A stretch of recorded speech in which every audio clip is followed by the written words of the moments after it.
Hey, this is Kathy from Kathy Cooks For You, and welcome to my kitchen.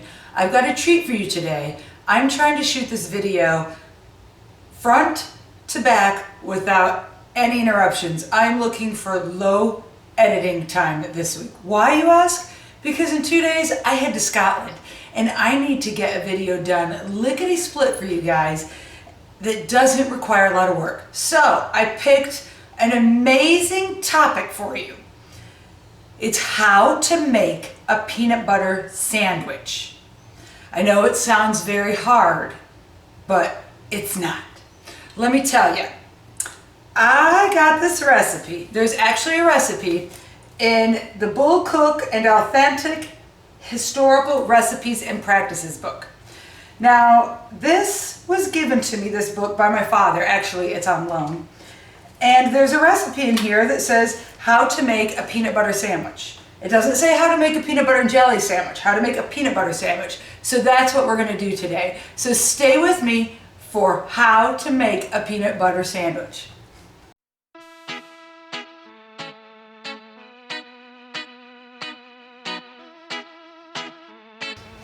All right, we're going to read the first couple sentences here so we can really figure this out. Peanut butter is strictly American. Peanuts were first cultivated by the Indians. People in Europe have never taken very well to peanuts for food in any form. Now, this was written in 1960. I've always liked a good peanut butter sandwich, but unless you make it yourself these days, they're absolutely impossible to get. Most modern cooks have no idea how to prepare one. That's why I'm here to show you. Peanut butter is very difficult to handle if not handled just so. Here's how you do it, and it is a trick well worth knowing. Take your slice of bread and butter it with soft butter. Okay, take my slice of bread, butter it with soft butter, put it into your toaster and leave it for about 60 to 75 seconds, depending upon your toaster, or until the butter is well melted and soaked into the bread. Okay, we could do that, right? All right, it didn't tell me what kind of bread. I chose kind of an old world bread because this recipe is old and I love Jewish rye, Jewish marble rye, seedless Jewish marble rye for sandwiches. Any kind of sandwich, this is delicious. So that's what I've chosen. So I guess I'm just gonna put some butter on this. It didn't say both sides, I'm sure I just do one side. So put my butter on. I'm not going to be scrimpy here. Getting some butter going. This is going to be so tasty. We are big peanut butter fans. So anything with peanut butter is good enough for me. Ugh.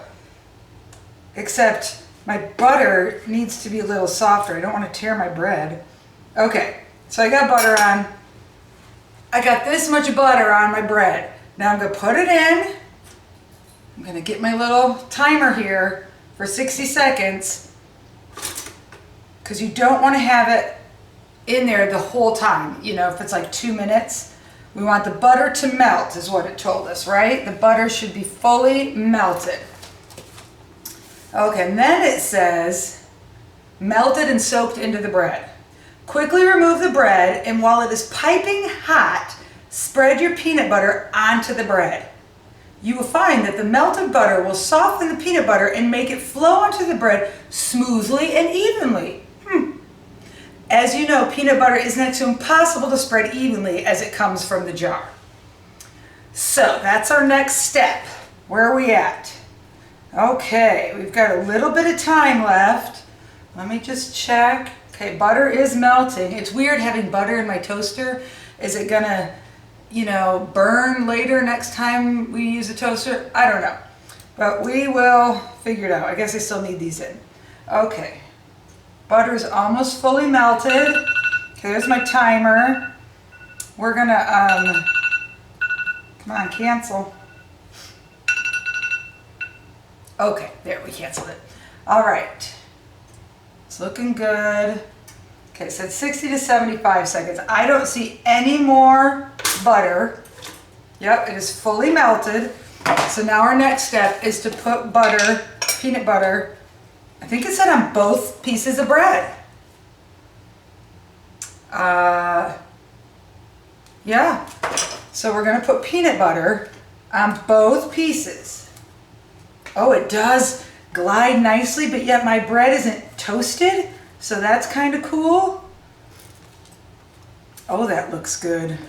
I'm going to get that toaster out of the way since we don't need it anymore. Okay, yeah, that really does help your peanut butter having warm bread. I mean, I know if it was toasted it would help, but I don't want crunchy toast. Okay. Step number 2, or 3 or 4, wherever we're at. This is the weird part. Now, depending upon whether you like a sour or a sweet sandwich, put sliced dill pickles or jelly onto the peanut butter.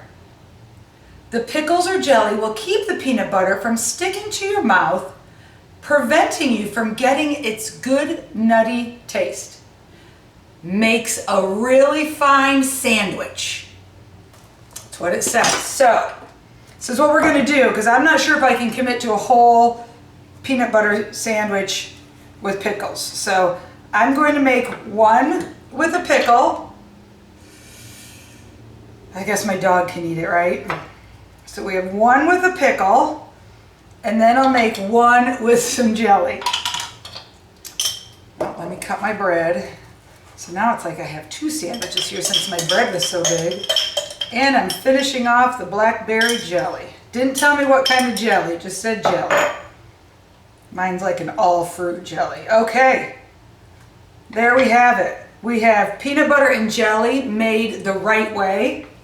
And we have peanut butter and pickle, which I've got to take a bite of the peanut butter and pickle because, come on, that's just weird. So let's try this.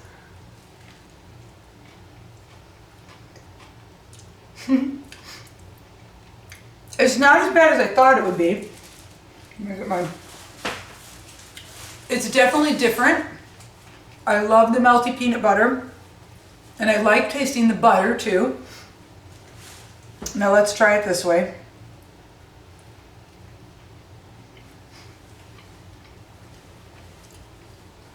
It's a good peanut butter sandwich. This guy was right. It makes a fine peanut butter sandwich. Who would have thought? Now you know. Thank you so much for watching Kathy Cooks For You. If you have not already, please subscribe below. I would love to get your support with that subscription. Just click that red button that says subscribe, and that's it. And I have another recipe that I made from this book, The Bull Cook and Authentic Historical Recipes and Practices. And please click on that too. That should be showing right over here for you to click on. And that one is a recipe with sweet potatoes. I'm not going to say the name of the recipe because it's a little inappropriate, but it's made with sweet potatoes. So check that one out and all my recipes. Thanks again for watching.